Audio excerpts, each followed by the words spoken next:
Hey folks, Why Would You Ask That is a podcast that answers some of the weirdest questions. A lot of those are inappropriate for some listeners. If you're squeamish, easily disturbed, or just having a bad day, this may not be for you. But if you've got to know the answers like we do, stay tuned.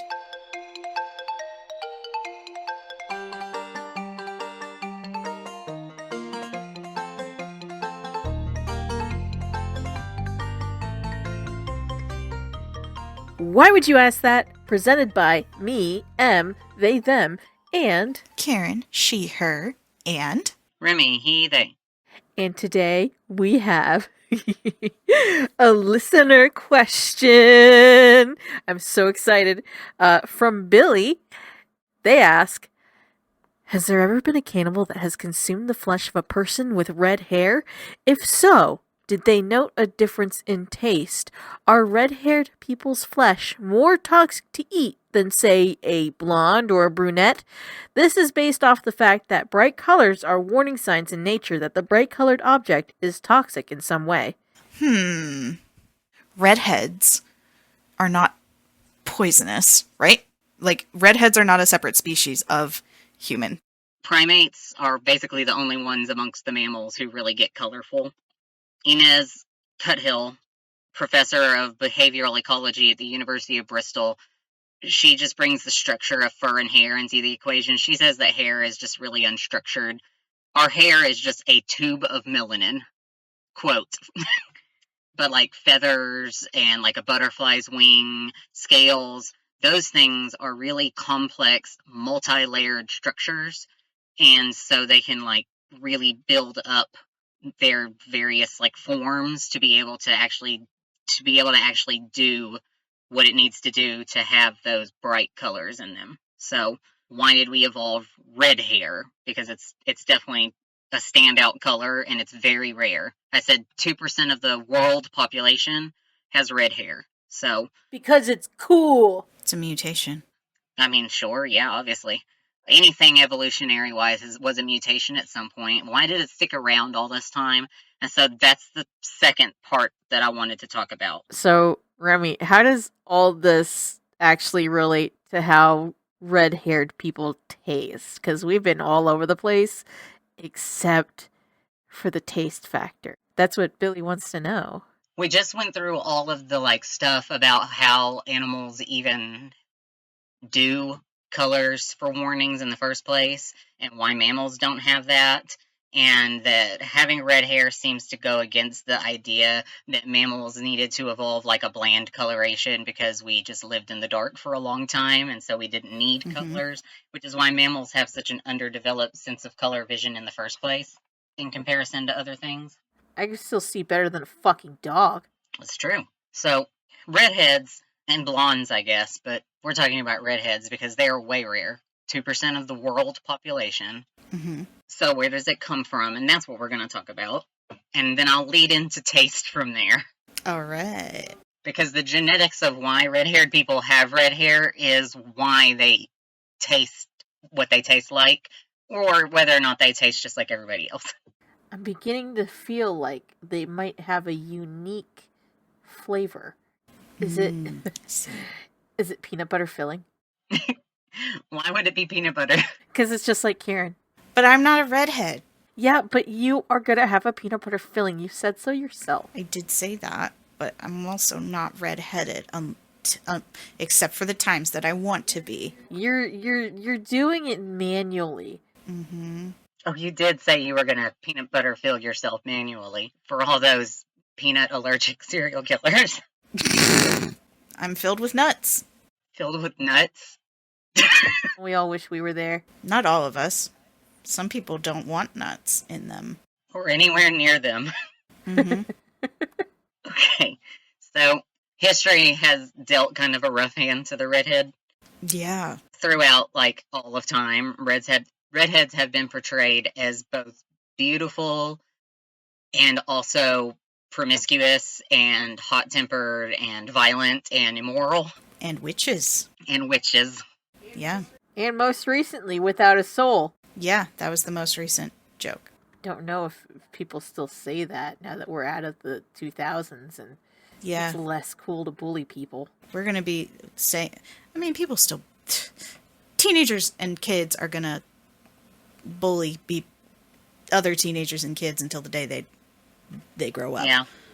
It's just a fact of life, unfortunately. However, that specific bullying, I don't believe exists anymore, except for kids whose parents still made those jokes. You know, like the kids who were making those jokes are now parents, so their kids may be making That's why those they jokes. persist. Oh, there's also the saying, like a red-headed stepchild. Ah, yep. That's my department. Yeah. Everyone says that about our department. I'm like, I guess. I work with 2 natural redheads. Also, I was married to a redhead whose mother was redheaded. She wasn't a redhead. Well, she had a red beard. What? Yeah, her hair was darker, but when she had facial hair, it was very red. This is blowing my mind. I didn't realize that. I thought that she just had brown hair. Yeah, no, her hair used to be lighter, so when she was out in the sun a lot, you could see how red it Okay. was. And her sister was strawberry blonde. Okay. Yeah, my grandpa had red hair, like a reddish brown, and his dad had red hair such that he was called Red. So the reason I brought up the 2 people that I work with who have natural red hair is because one of them is older than me, and I know that she got bullied, probably during school, but the one that's younger than me is significantly younger than me, like he's like 24, and I know that he got bullied about his hair, so there's that. And people still say weird things to him and still, like, make the jokes about redheads not having a soul at him. So, yeah, history has been mean to the redhead. Current times have been mean to the redhead. I don't need to go through nicknames. Everybody knows them. Yeah.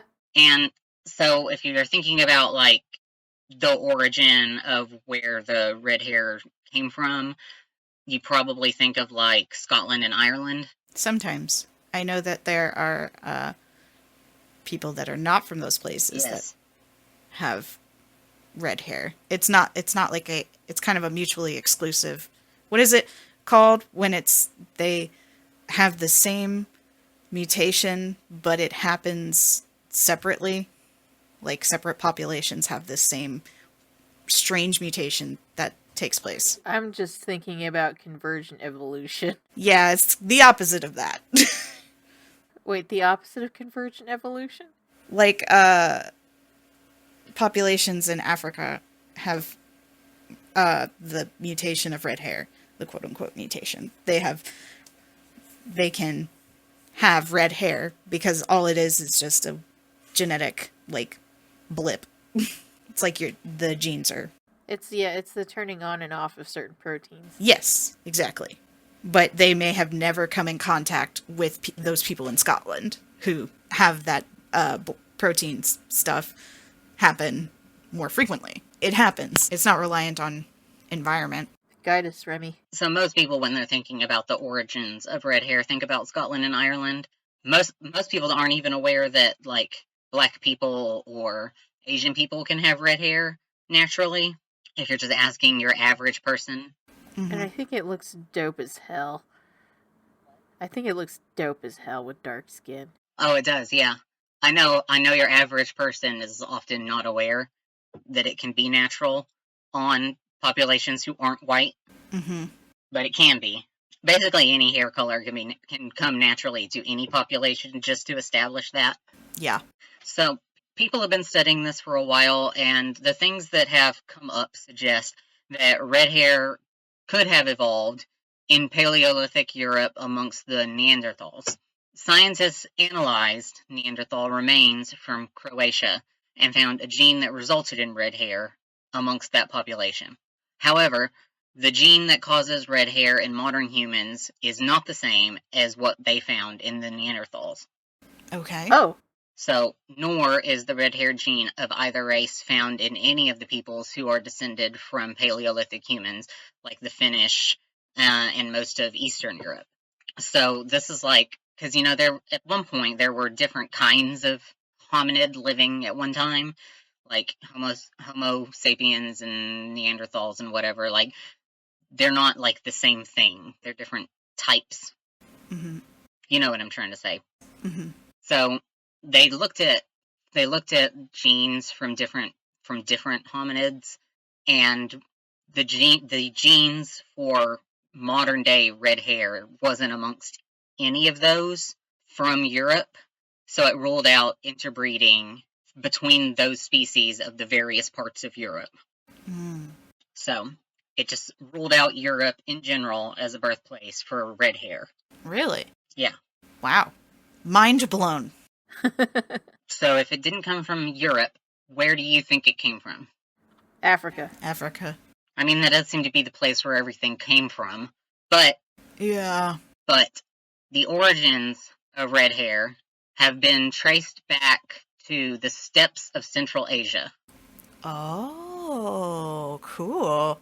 Yeah, color me Yeah. surprised. Ha ha ha. 'Cause red. So I saw different dates in different articles, but the most current article, which was from, I believe, 2019, was the most recent one that mentioned this, said that they've been able to date it as far back as like 100,000 years ago. Wow. Wow. So Central Asia is where we get the genes for the red hair that people have nowadays. So, Asians started it. So it's not something that happened in random one. Is it Genghis Khan's fault? No, Oh, Okay, because that dude fucked around. he definitely did. that dude did fuck around. Actually, he comes up in a bit. Whoa! I'm reading your notes again. He only comes up in a bit for like a brief moment, but he does come up in a bit. So the haplogroup of modern redheads indicates that their earliest ancestors migrated to the steppes from the Middle East because of the rise of herding during the Neolithic Revolution, and the steppes were the perfect place for them to do grazing for their herds. And the lower UV levels of the area limited their body's ability to synthesize vitamin D. Vitamin D deficiencies bring about a lot of problems like weak bones, muscle pain, rickets. Yeah. So evolution does what it does and turns down your skin color basically. It said, let's work on that. Yeah.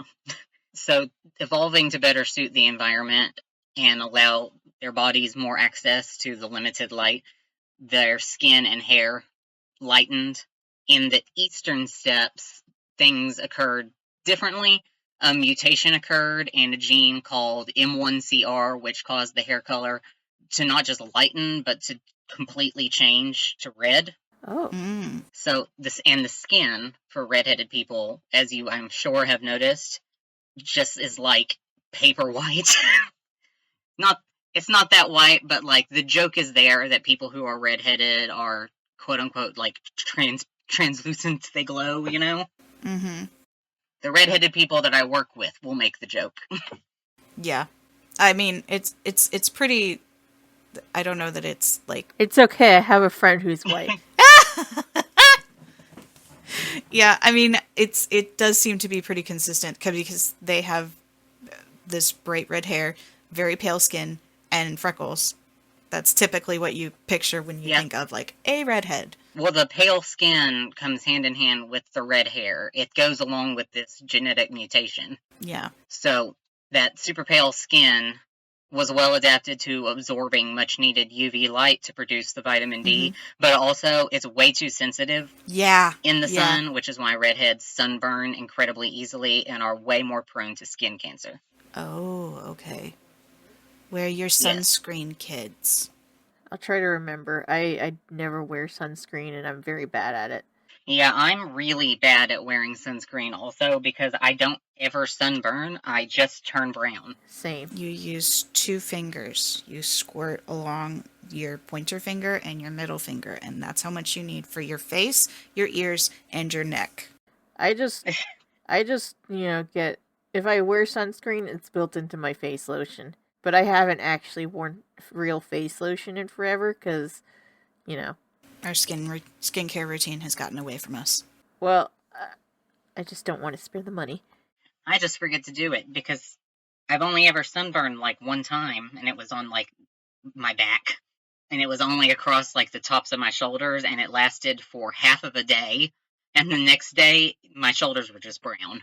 But I never sunburn. It just my skin just turns browner.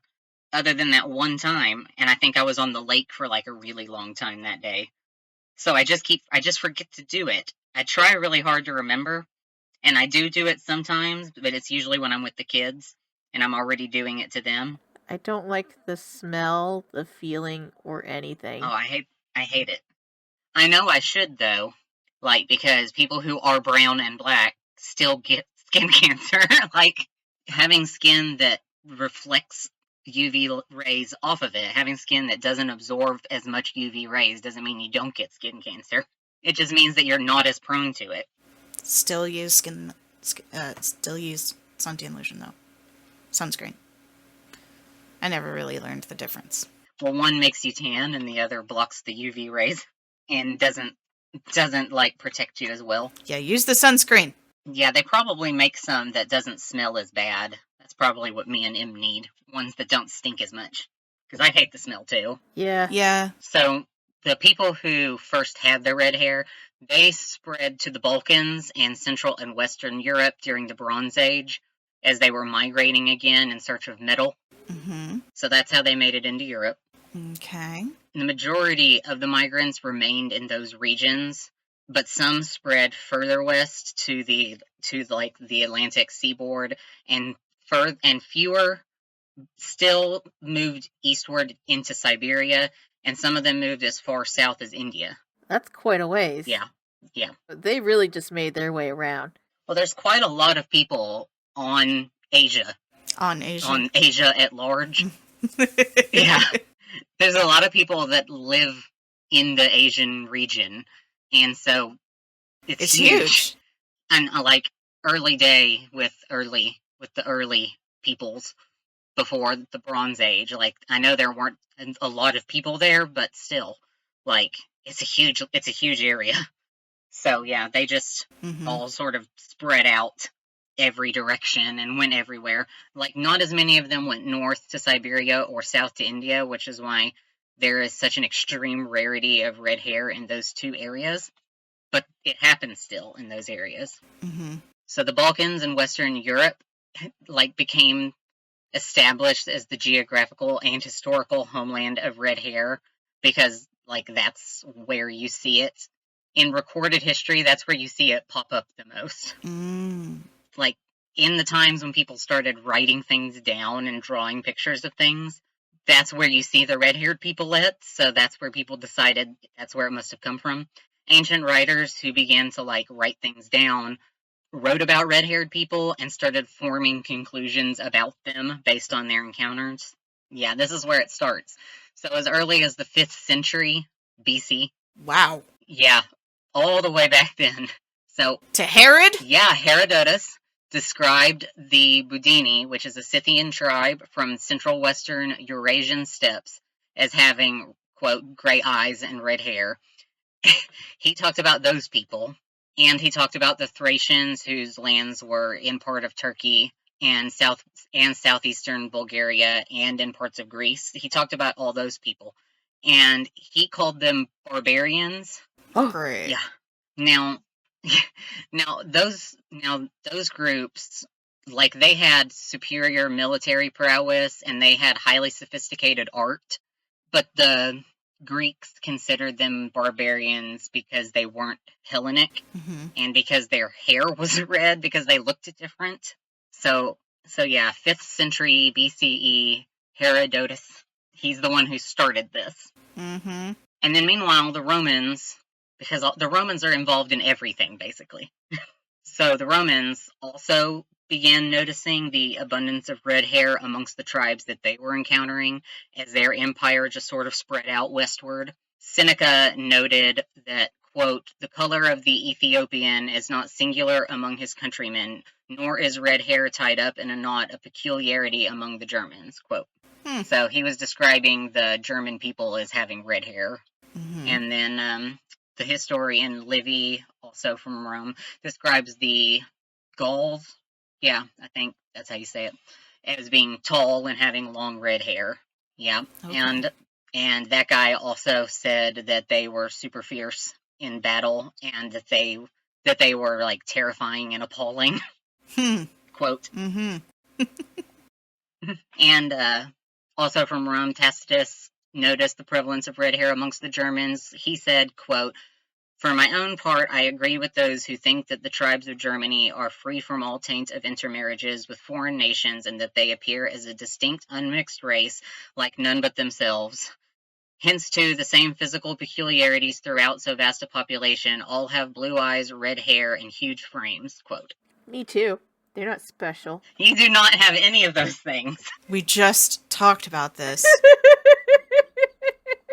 You don't know what I look like. I've never met you in my life. Bro. You're just in denial. You're just in denial. Face is in denial. They're deflecting.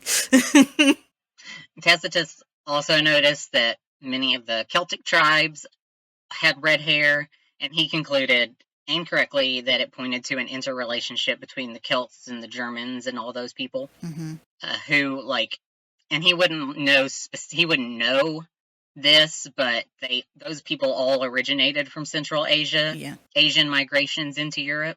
So that's where we started with all of this. Red-haired people are just particularly violent. Stereotypes was the Romans and the Greeks in the BCE. Yeah. Lovers, not fighters. Yeah. So all those red-haired tribes that the Romans and Greeks were talking about still today match the genetic makeup of the lands that they are occupying still, like Scotland, Wales, and Ireland. Those places still have just an extremely high level of red hair genes, and it's just because that's where a whole bunch of them settled down when everybody migrated over. Over in mainland Europe, in Brittany, the border between France and Belgium, Switzerland, those places also carry a really high level of the red hair genes. Southwest Norway has just like a lot of red hair people in it also. And I don't know how much like Viking stuff that you two consume. A fair amount. The Norse. I don't know anything about Vikings. I'd like to learn more, but I really don't know all that much. Do you know anything about Norse mythology? Did you watch me play the entirety of fucking, God of War? Yeah. That's not all, right? It's fictionalized. I mean, I know that Norse mythology is a fiction, but it's even more so fictionalized. Well, there's a decent portrayal of Vikings as having red hair, too. Really, all I know is, from the frickin' Marvel movies. That is not even remotely accurate. Exactly. I'm telling you, I don't know. Yeah. Anyway, I asked about the Vikings because there's kind of a myth that the Vikings are the ones that brought red hair down into Ireland and Scotland and such. Mm-hmm. Because they raided down there. Mm-hmm. That's so unkind. But they didn't. They're not the ones who brought the red hair down there. And I asked if you guys knew anything about them because I had just read the sentence from my notes that said that the Southwest Norway has a bunch of red-haired people in it too. Just 'cause. Just 'cause. No, that's because of the migration, because people went up there. But there were red-headed Vikings, and there were red-headed gods in Norse mythology. In red-headed stepchildren? No. Thor in Norse mythology has red hair. Oh. Really? Yeah. I've never met the guy. I'm telling you, I don't know. All I know is that Thor looks like Chris Hemsworth in my brain. No, not even a little. Not even a little. Anyway. Yeah. So a bunch of the people during the migration went up in that general area and settled. So in parts of Scandinavia, there was a lot of red-haired people. So some Vikings had red hair. Blonde hair is much more common up in that area. But in some places, red hair is common. So not all Vikings had red hair. Not all of them had blonde hair either.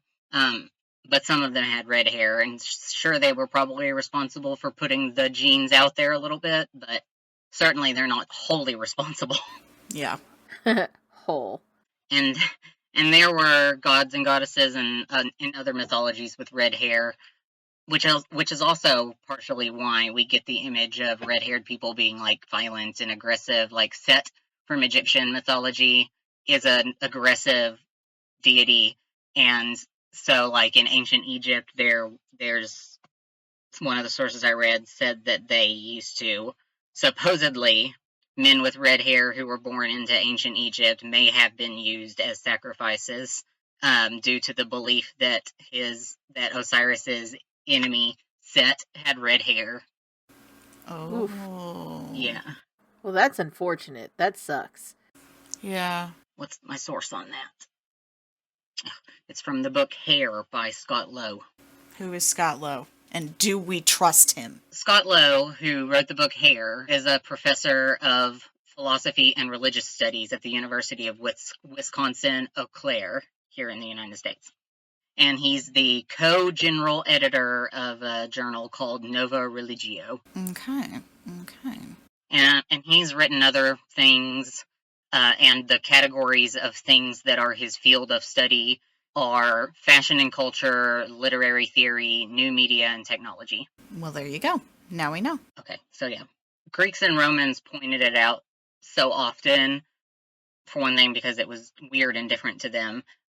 But they pointed it out wherever they were going, and they pointed it out in particular when it was like in an area where things were different than where they were living at. So like, for example, the philosopher Aristotle noted that people living in like northerly climes had different colored hair, had red hair, as well as fishermen and divers that he saw one time had red hair. Mm-hmm. And he said, because as Aristotle was very smart in the ways of philosophy, let me just say, but also a little stupid in the ways of science. So, for his time, of course. Well, I mean, yeah. Not stupid for his time, but when I read these things, you're like, woof. Yeah, it makes me wonder how we got to where we are now. Aristotle said that people had red hair because the moist environment that these people were working in made them chilly.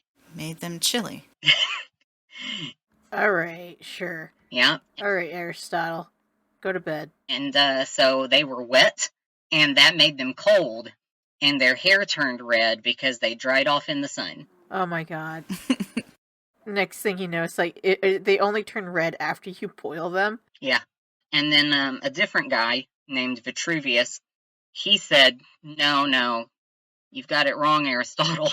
He said, actually, it's because they're wet that their hair is red. No. Yeah. Yeah, this guy said that the dampness of the climate that they were living in made their hair turn red. Okay. Sure. Aristotle said that redheaded people must be brave because their hair a little bit looked like a lion's hair.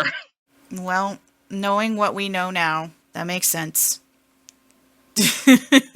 But also, Aristotle wrote down that redheaded people were evil because their hair color was like a fox. Uh-huh. Yeah, because, your hair color determines if you're a good or a bad person. Well, I know your blood type does, and so does your your star sign. They didn't know any of that. Well, they did have star signs, probably. I don't know. I don't fucking know. Oh, they most definitely did. Stars have been around for a lot longer than people. Well, star signs. I don't know. I don't know anything about. Anyway. And then, really contradictory, Roman people also found them to be untrustworthy for similar reasons, but also Roman women super wanted red hair because it was quote-unquote exotic. So Roman wig makers made a lot of red-haired wigs. Okay. It's kind of the same way. It's kind of the same double standard. So, during the time, red-haired people were considered evil and untrustworthy, but also everybody wanted red hair, so they wore red wigs. And it's kind of in the same vein as how like black women are not allowed to cornrow their hair and go to work, but a white person could do it and not get in trouble. Okay. Like, it's like how white people don't want people to wear their hair in certain ways Yeah, because they don't like it on those people, but they want to wear it. it's like that. Like, porque the fuck? You know, it's kind of like that with the Romans and red hair. Both pretty shitty attitudes. Hmm. And the attitude towards red-haired people and other people making fun of redheads but then dyeing their own hair red has actually just persisted, so that's pretty terrible. I'm just remembering the one girl, like, I feel like there was, like, maybe one or two people in high school that had red hair, like, really red hair. And I'm like, I'm worried that I might have made a joke because, you know, everyone else was doing it, and I'm like, oh god. Listen, we all made shitty jokes in high school, and I choose not to think about it unless this person is, like, coming up to me with the, like, hey, you made my life miserable. Yeah, you can't think about how bad of a person you might have been in high school unless you were really a bad person. Unless you know for a fact you were actively bullying people. Mm-hmm. You can't dwell on the things you might have accidentally done. Like, you know, like 5 years ago, I know that I said No. shitty things about things to people or in my own home. I had uninformed opinions about stuff that I now don't have as uninformed opinions about. Yeah. You just gotta let things go as you learn and grow. Be better tomorrow. Be better tomorrow. Keep climbing. What was it from the feminism episode? Lifting as we climb. Yeah, you just gotta keep going. Yeah. I only went to high school with one person who had natural red hair, and he made fun of me and bullied me, so I didn't bully him back because he was my bully. But he was one of the people I told that I was a witch to, and made him afraid of me. So I didn't bully him for his hair, but I did do that. There is that. Yeah. So archaic Greek texts like the Iliad referred to some Greek heroes like Achilles and Menelaus as redheaded, but like less than 1% of the Mediterranean population carry the redheaded gene. So people just attribute the Greek and Roman attitudes toward redheaded people to the rarity of it in the region. But the suspicion of red hair like continued and evolved with time. Obviously, we've been saying in the Middle Ages and beyond, redheads acquired more negative connotations. Red hair became like a demonic attribute Okay. Fresh. Exciting. associated with witches, Sexy. vampires, and werewolves. At the time, they probably were not really thrilled about that. Oh, yeah, no. But now, that's something to put in a dating profile. Might be a werewolf. Oh, yeah. Everybody would be swiping on that one. I don't know which way the swipe is good. Swipe right. Swipe to the right.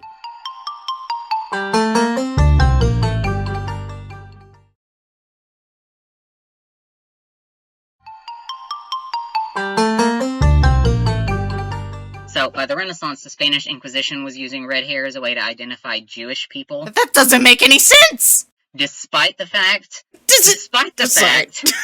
that red hair, it doesn't make sense. Yeah, despite the fact that red hair is extremely rare amongst the Jewish population. Yeah. Damn. What the fuck? Yeah, artists began to portray Jewish characters as redheads. Most notably, Judas Iscariot, who betrayed Christ, and Mary Magdalene before her repentance were both portrayed and are still portrayed frequently as redheads. Yeah, Satan too. So this prejudice tendency is what has carried on to the idea in our modern jokes Damn. that redheads are evil, don't have souls, and so on. That's fucked up. That's where the modern jokes came from. The fact that Judas, who betrayed Christ, was evil and probably didn't have a soul or whatever. That's where children are getting it. That is very dumb. Yes, it is. So all of that prejudiced tendencies toward the Jewish people carried into literature. Shakespeare portrayed his Jewish characters as red-haired. Dickens portrayed his Jewish characters as redheads. That is so weird. I don't understand. Me neither. Then again,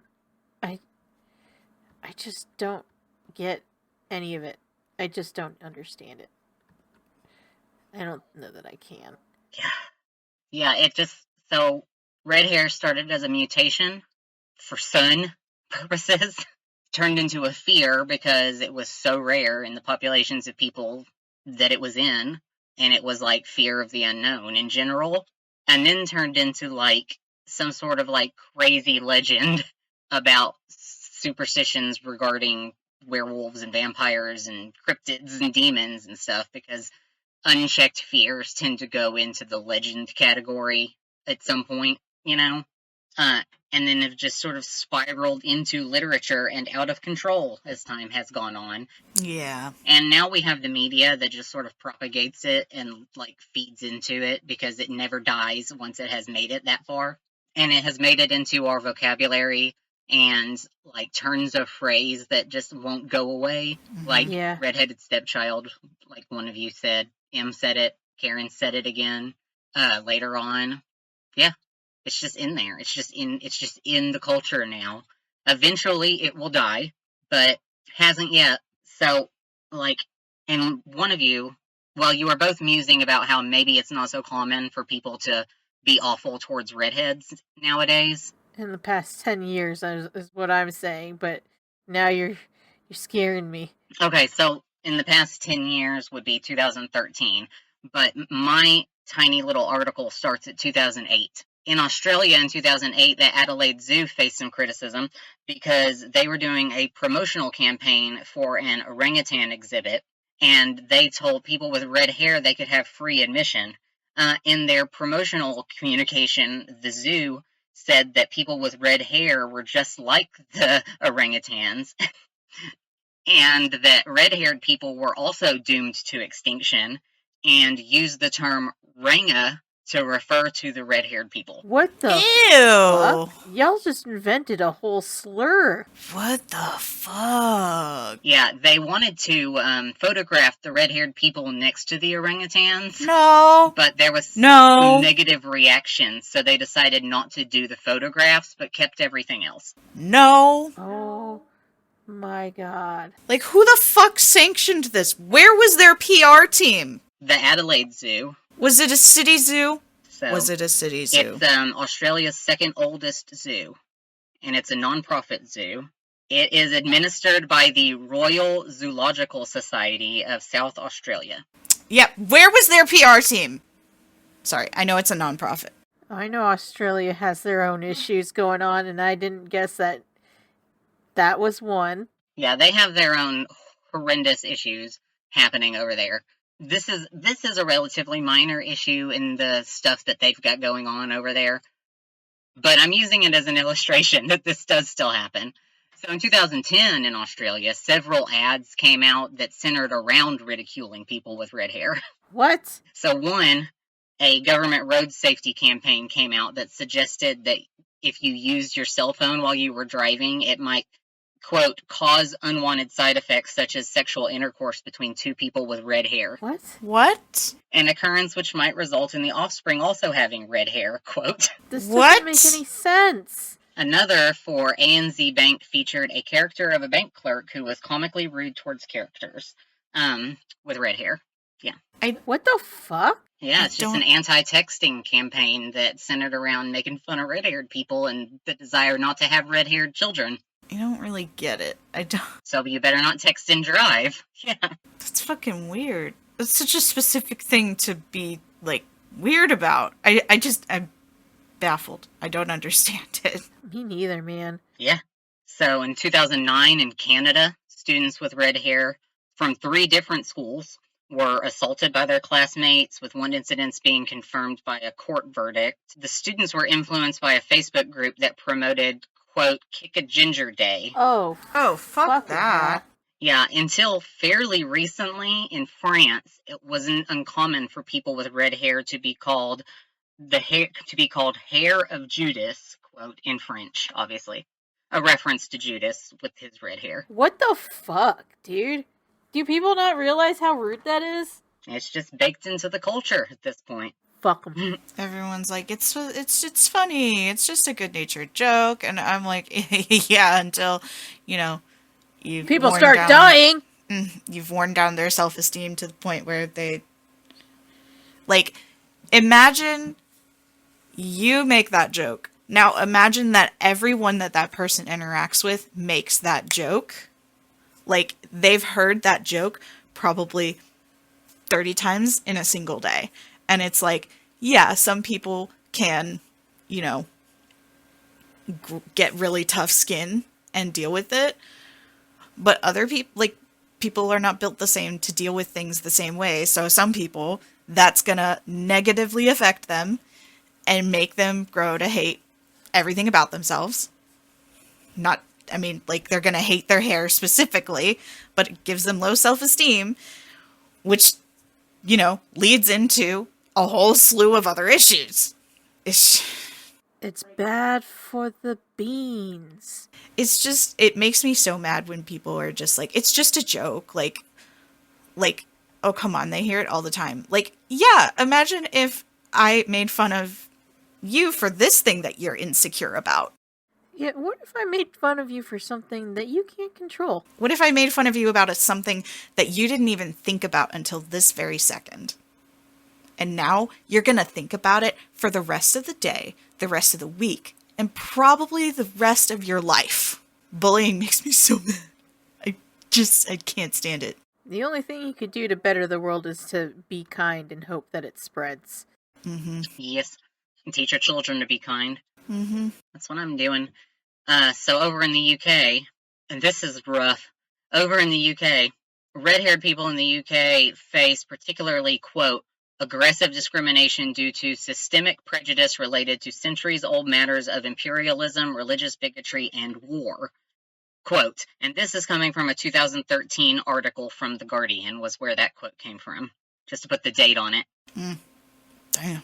So, according to a 2020 article from a different newspaper called TRT World, the UK is, quote, arguably the nation most hostile to red hair. Yeah. And the UK's Anti-Bullying Alliance has called for red hair to be listed as a protected characteristic, which would result in people who target people with red hair for criminal acts. It would classify those actions as hate crimes.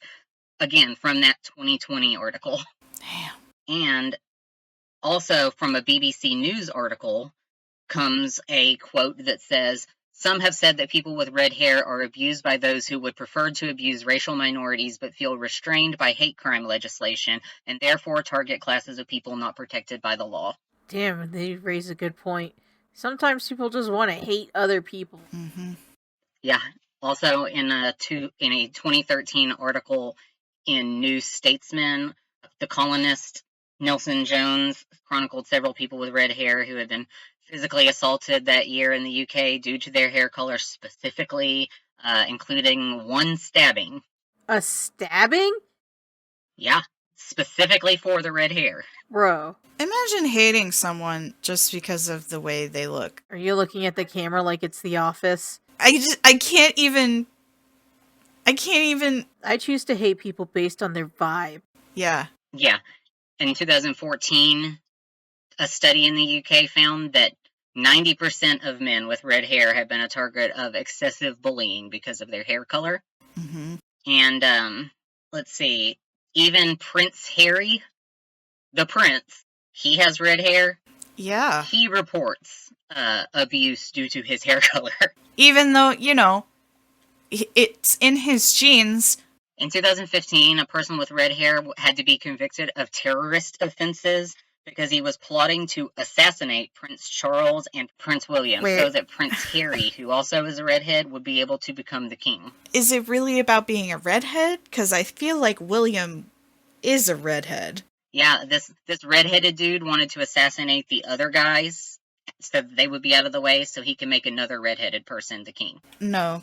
He's like the same. Prince William isn't a redhead. I'm seeing pictures where he's got kind of reddish hair.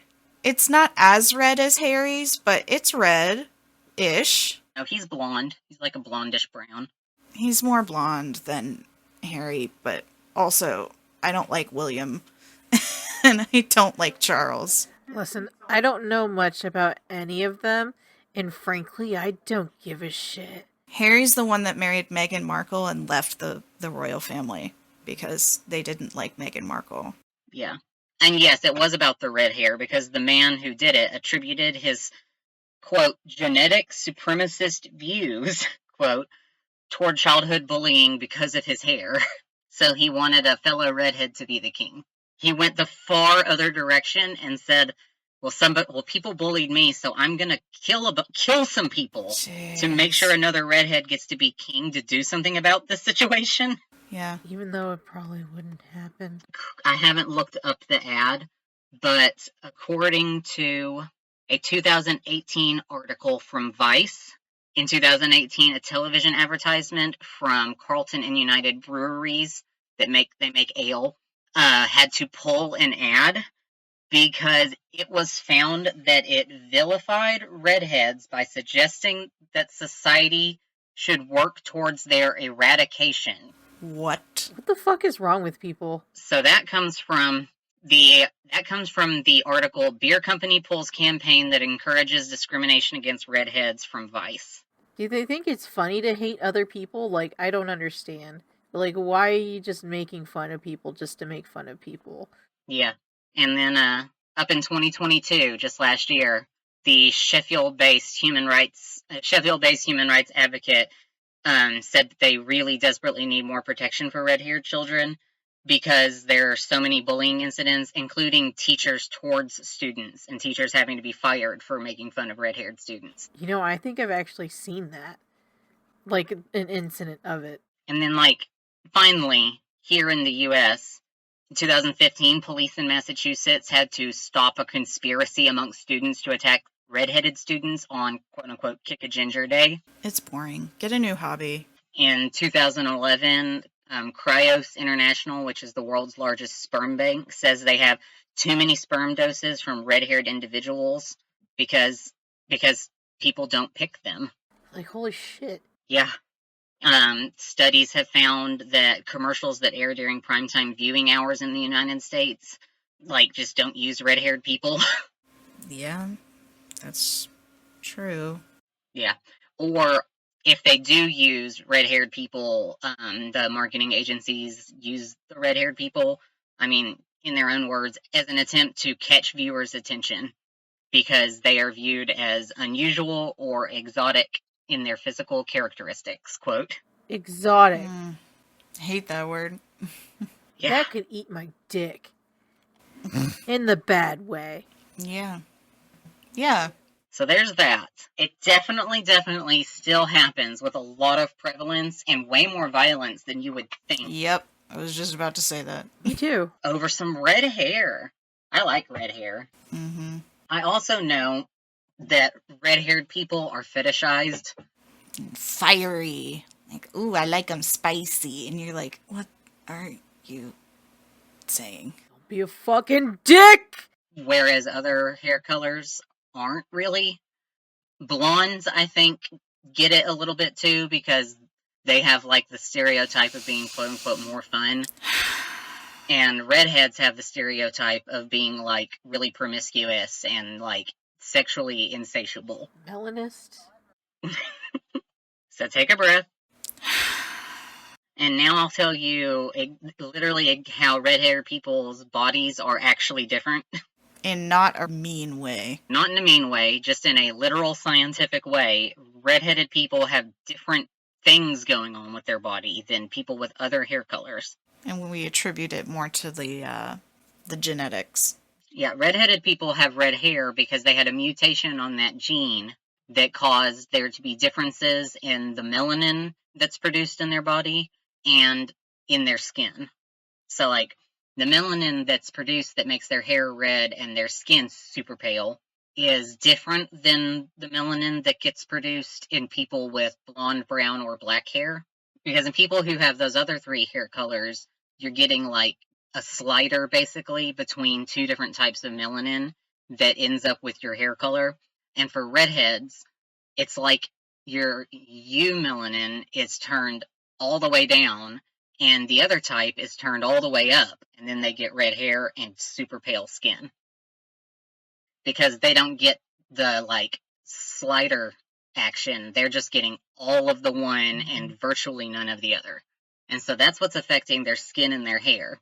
And changes to that to that part of their genetics gives them things like a higher risk for skin cancer, for example. But there's some other genetic weirdness, not using weird in a bad way, just it's different than literally anyone else. Oh, so they're just kind of fucked. There's other stuff going on in their bodies too that probably science does not do a lot of study on this, or hasn't yet, or has just started. Like an article about some of this literally just came out in 2019. Oh, wow. Not that long ago. No, we're just starting to study this and learn about this, because before the 2000s, scientists, I guess, frankly, just didn't care that much about it. Probably not. They were too busy being mean about it. Yeah, so I already said the cancer thing. First off, redheads are more sensitive to pain. So they are more sensitive to pain, but less sensitive to anesthesia. Oh, mega sympathy. Yeah, so back in 2004, there was a study done that found that redheads required significantly more anesthetic in order to block pain from, like, electric stimulation or from local anesthesia used in, say, the dentist's office. Another study found that redheads are more sensitive to sensations of cold and hot. So, like, at the dentist, they use lidocaine, and that's not very effective for redheads. So the gene that codes for red hair also codes for a receptor that is related to a family of receptors involved in perceiving pain, which may explain why mutations in that gene increases pain perception. So because of this increased pain sensitivity and reduced tolerance to anesthesia, redheads may avoid the dentist. A 2009 study found that redheads were more anxious about dental visits, had more fear that they would experience pain during a visit, and were more than twice as likely to just avoid dental care. You guys, go to the dentist. I mean, I say that without having any experience of pain at the dentist, except for that one time. Fucking lucky. Yeah. I have to get gas now because I also don't do with Anesthesia. it just doesn't work for me. Yeah, pain medicine and anesthesia doesn't work as well on me either, but I also didn't know this until I started researching this topic. So thank you, Billy. Now I can blame my grandpa and my great-grandpa and the red hair genes that are living in my body somewhere, I guess, maybe. All of us who have these things maybe just need to be telling the dentist to use more. My mom also had a really hard time getting dental work done because they would literally have to give her double the amount of lidocaine. Wow. And my daughter has had to have several teeth pulled, and they also give her the max amount of local anesthetic they can put into her tiny little gums. Yeah, they put it in there, and she'll tell them that it still hurts. And the dentist will look over at me every time and go, I cannot give her any more. It can't possibly be hurting her. While she is literally laying in the chair going, I still feel it. It hurts. So they end up just giving her, like, extra laughing gas. She's like, the dentist has TVs on the ceiling, so she's laying there, like, watching TV, slightly loopy off the laughing gas, with a mouth, like, as filled with painkillers as she can for her age and weight. Poor thing. And when they pull the tooth out, she will still make pain sounds. It does hurt. It does still hurt. Yeah. Anyway, redhead people, they're at an increased risk for Parkinson's. So a 2009 study of more than 130 people were followed for 16 years and found that those with lighter hair colors were at an increased risk for Parkinson's disease compared to people with darker hair. And redheads had the highest risk. They were nearly twice as likely to develop Parkinson's compared to people with darker hair. People who have uteruses are at an increased risk for endometriosis if they have red hair. Yeah, that's terrible. A 2006 study of 90,000 people ages 25 to 42 found that those who had red hair and were fertile were 30% more likely to develop endometriosis compared to people with any other hair color. And in the event that anybody who's listening is not aware, endometriosis is a condition in which tissue from the uterus grows outside the uterus, and it results in pain. And if you remember from a minute ago, redheads are more sensitive to pain. So that's a fun combo. Yeah. And then finally, a 2012 study found children with rare birthmarks called congenital melanocytic Navi's not right, probably. Looks like it, though. Looks like the word. Were more likely to have the MC1R mutation that causes red hair Wow. than children without those birthmarks. So those types of birthmarks are brown or black birthmarks that can cover up to 80% of the body. About 1 in 20,000 children have large or multiple of those birthmarks. The researcher, Dr. Veronica Kinsler, she said, if you have red hair in your family, these findings should not worry you, as changes in the red hair gene are common, but large CMN are very rare. So the changes do not cause the CMN to happen, but just increase the risk.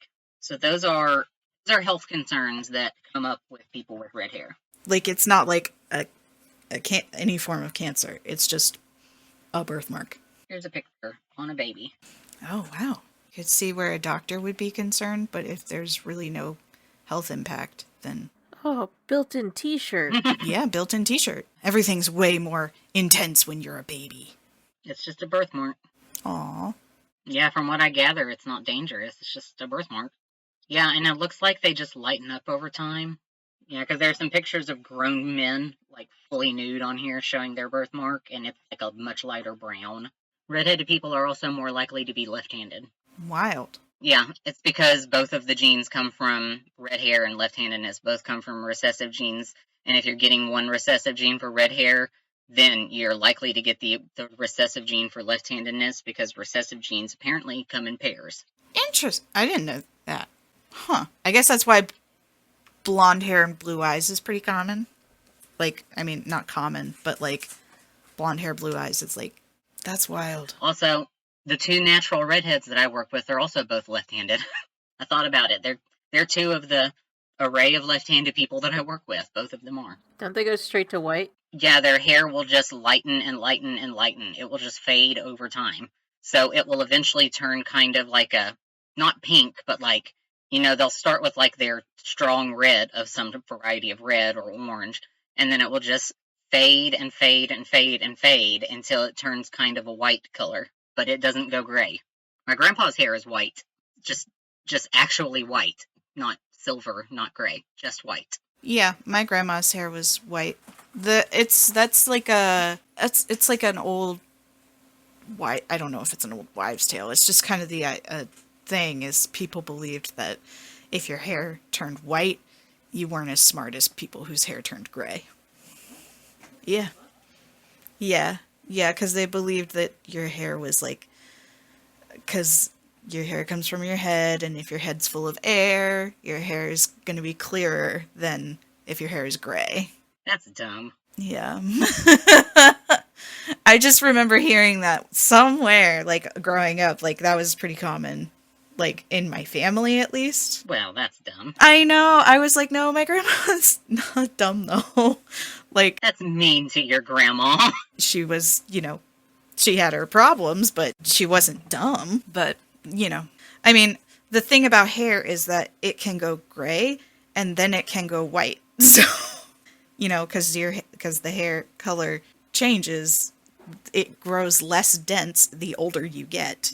So the gray is because your hair is denser, and then as you grow even older, your hair can grow white. Because my dad, he had gray hair for a really long time, like basically most of my life, and now it's growing whiter than it used to be.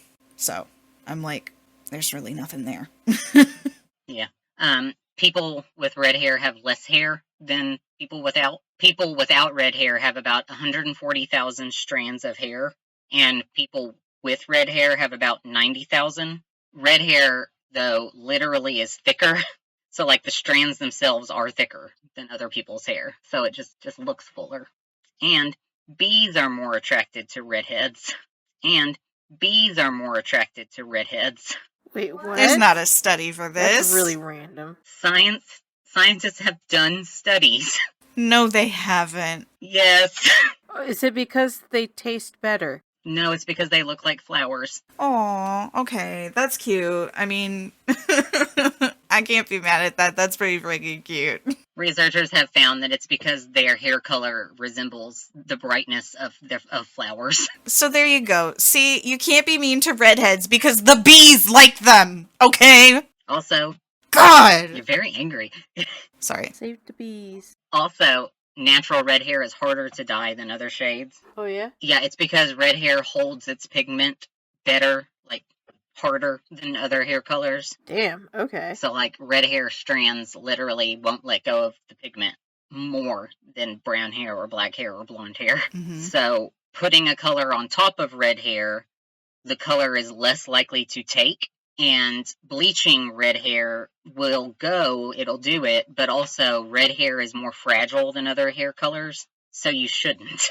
I know that when I have dyed my hair red, it is so hard to get the red to come back out of my hair. Like, I have to do it over the period of, like, days or weeks so I don't hurt my hair. Sometimes it can take, like, 4 bleaches to get the red to come out enough. Wow. That's impressive.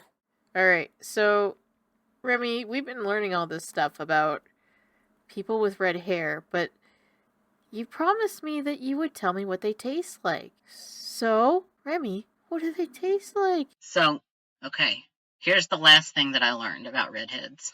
It was really hard for me to find information on what they might taste like. Like, I can tell you what humans taste like. Wherever they are. Like, yeah, basically. It's basically wherever they are. So, like, noted cannibals have weighed in on the subject. Human flesh looks like beef, for one thing. So when you cut us up, we look like a piece of beef, like a steak. We're 100%, we are red meat. Okay. Okay. But we taste like pork. Yeah, apparently we taste like pork if we're from the United States.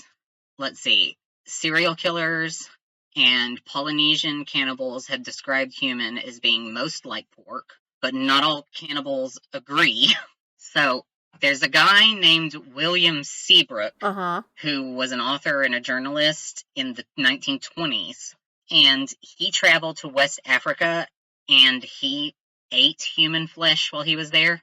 And so he described his experience eating human meat in like excruciating detail in a book that he wrote called Jungle Ways. He says it tastes like veal. Veal. So, starting it off, I can just read his description of what human tastes like, if you'd like. Yeah, absolutely. Okay, so here's what William Seabrook, adventurer, noted cannibal, says that humans taste like. Quote, "It was like good, fully developed veal, not young but not yet beef. It was very definitely like that, and it was not like any other meat I had ever tasted. It was so nearly like good, fully developed veal that I think no person with a palate of ordinary, normal sensitiveness could distinguish it from veal. It was mild, good meat, with no other sharply defined or highly characteristic taste, such as, for instance, goat, high game, and pork have. The steak was slightly tougher than prime veal, a little stringy, but not too tough or stringy to be agreeably edible. The roast from which I cut and ate a central slice was tender and in color, texture, smell, as well as taste, strengthened my certainty that of all the meats we habitually know, veal is the one meat to which this meat is accurately comparable." End quote. He stayed with a tribe in West Africa, and But who did he eat? he ate somebody there. Okay. It wasn't like imported. Sorry. The tribe that he stayed with were cannibals, and he was eating whoever they were eating. Got it. Also, notably, he obtained samples of human flesh from a Parisian hospital and cooked some at home himself. Okay. Guess he had a craving? I guess. They're like, we've been through this already. We had Terrar. I don't like that. Don't like that he got it from a Parisian hospital. Dude, the French are just like that. I know, but it's gross. Don't sell my body to people for eating unless I've written it down that that's what I want. I'm okay with being eaten. I don't want to. I'd rather give my body to science. I want them to open me up and be like, wow, that's fucking weird. You know, when you give your body to science, it just they don't really like do the open it up and go, that's fucking weird. They more likely will just use you to watch your body decompose. Well, then, that's fine. Those body farms, you have to sign a waiting list to be on those, and they're really hard to get onto a body farm. Well, there was a while ago what's it called? A lawsuit about a guy whose mother, she donated her body to science, and then he found out that they blew her up to see what would happen. Okay. I mean, science is doing its thing. Yeah, but he was not anticipating that, and so he proved to be very upset, because they were thinking, like, you know, not that in any capacity. You gotta really specify what you want to happen if you don't want science to do weird stuff with your body, then. If you're thinking like medical school or something, that is different than That's science. science in general. Yep. I'd love a body farm. Yeah. Yeah, I'm down to clown with the body farm. There's also a place called Skulls Inc., and it might be in Tennessee, where they will just take your bones and like wash them and bleach them real nice, and then they'll put them together into a skeleton, and they use those for medical schools and like school classrooms and stuff. Like, I'm down for that. I'm down to clown. Yep. So, Listen, just don't eat me. all right, you've talked me out of it. I'm really high in the peanut department. Well, I'm not allergic to peanuts, but that's going to stop other people. Mm-hmm. So, anywho, but veal, I think he's the only one that I've heard say veal. If you talk to cannibals who didn't just eat human meat the one time, Armin, whatever his last name is, Mayuz, I don't know. He ate about 40 pounds of meat from a man who agreed to be his meal. That guy said in an interview from prison that human flesh tastes like good pork, but it was a bit tougher and kind of bitter. Kind of bitter. Yep. How do we know that wasn't just the one guy, though? Might have just been the one guy. Or Isai Sagawa. Oh, Issei Sagawa. Yeah, that guy's roaming around free in Tokyo right now. He spent 2 days eating a 25-year-old woman. Her name was Renee Hardevelt. Thank you. He had killed as a student in Paris. He says on the record that the butt was the best and melted on his tongue, quote, like raw tuna, and that his favorite meat was the thighs, which he described as wonderful. He says that the boobs are greasy, and he doesn't like that meat. That's because he got a sexual satisfaction out of it. So science describes these things as being like, these descriptions as being a lot more credible than the other guys. And then there's some cases from the 20s where they also described pork. There was a Prussian serial killer named Karl Denke who sold the parts of 40 victims as pickled pork at a village market. A German guy named Fritz Harman and Karl Grossman marketed their products as pork on the black market and also sold some at a hot dog stand.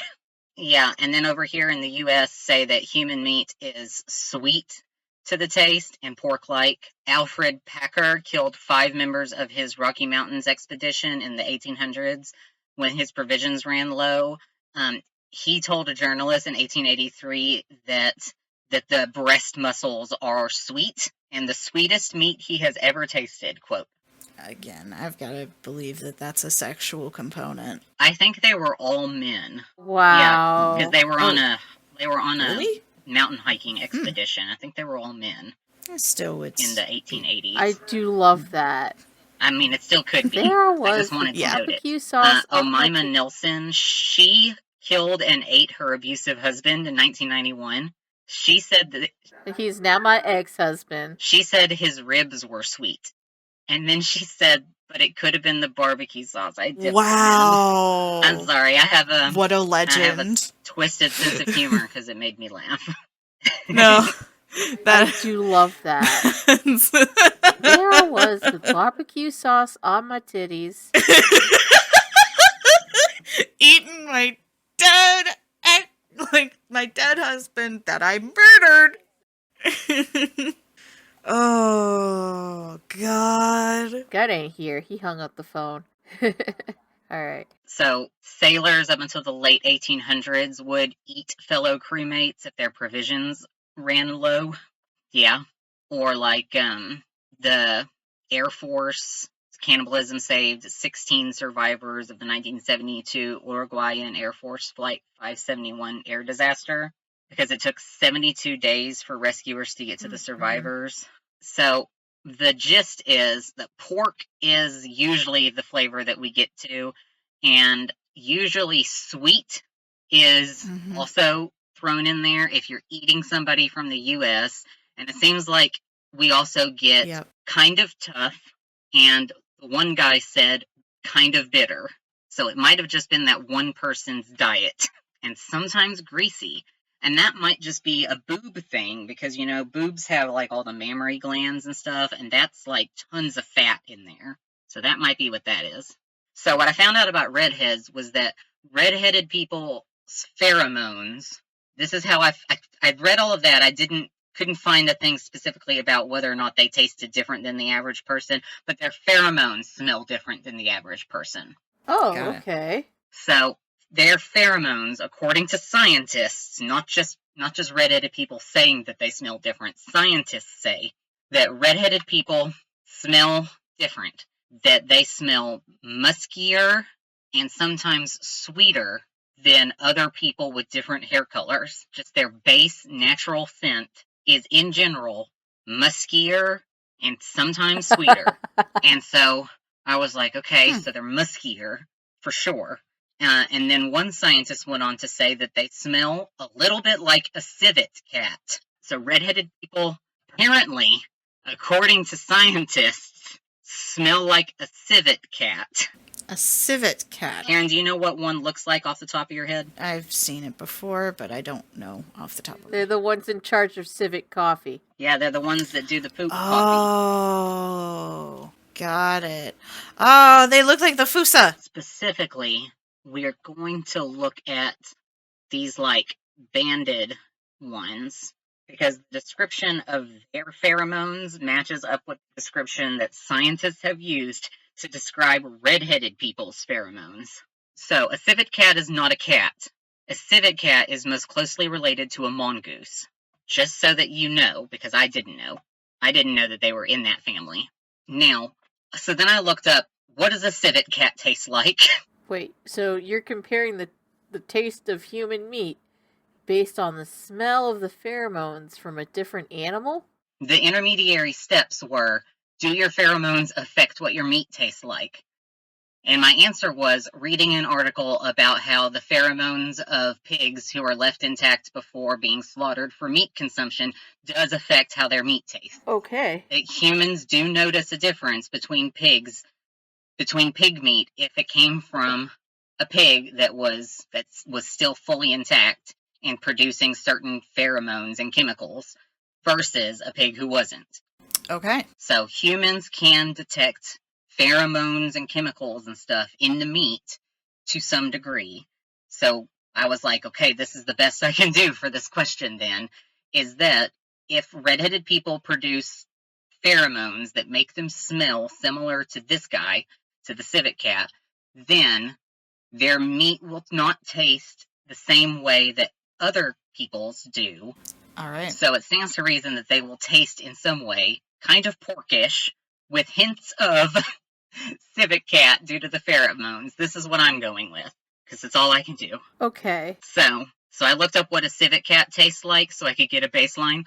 I learned that civet cats eat durians, which are terrible, terrible things. Yeah. I assumed that meant that civet cats would taste disgusting, but apparently they don't taste disgusting. Apparently civet cats are considered a delicacy, and they smell fruity when you cook them. I also thought it would be difficult for me to figure out what they taste like, but it literally took 3 seconds to find an article detailing to me what they tasted like and how to cook one with recipes and examples. What the hell? All right. Sure. I'll take it. Yeah. It has a fruity fragrance when you cook it, and its meat is characterized as kind of gamey. Okay. So the civet cat smells really nice, apparently. Like, they smell a little bit fruity. They kind of have like a fruity musk. So apparently, musky and a little sweet is a very accurate description of the civet cat smell and the redheaded person smell. Well, alrighty.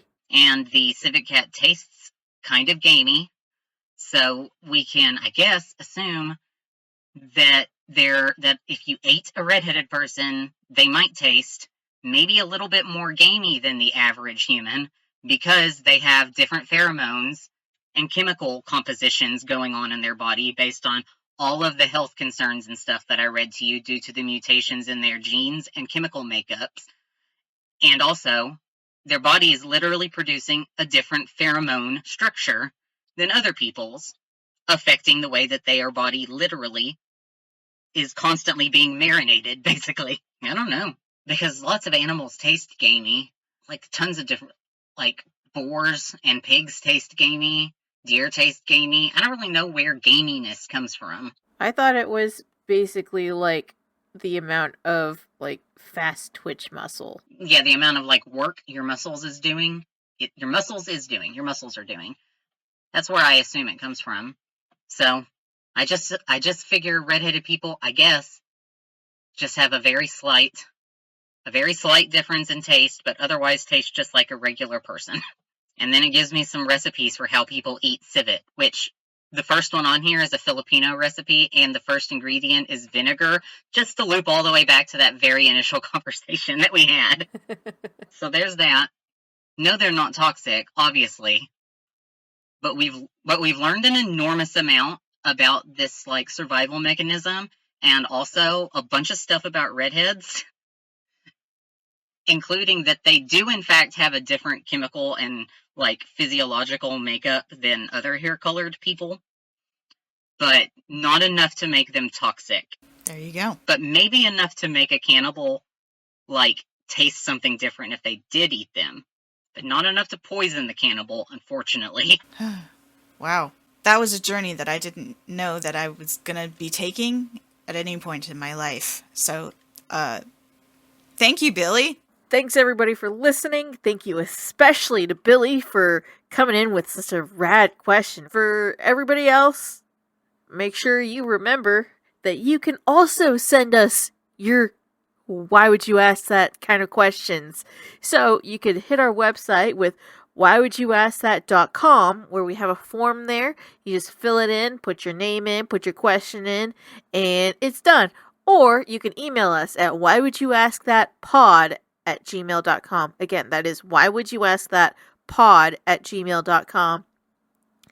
And, if you enjoyed this episode, give us a little acknowledgement on whatever you're listening to, like a thumbs up, some stars, maybe a comment or something. Anything to show that you listened and you had a good time. And with that, I hope y'all have a good one. Bye. Bye.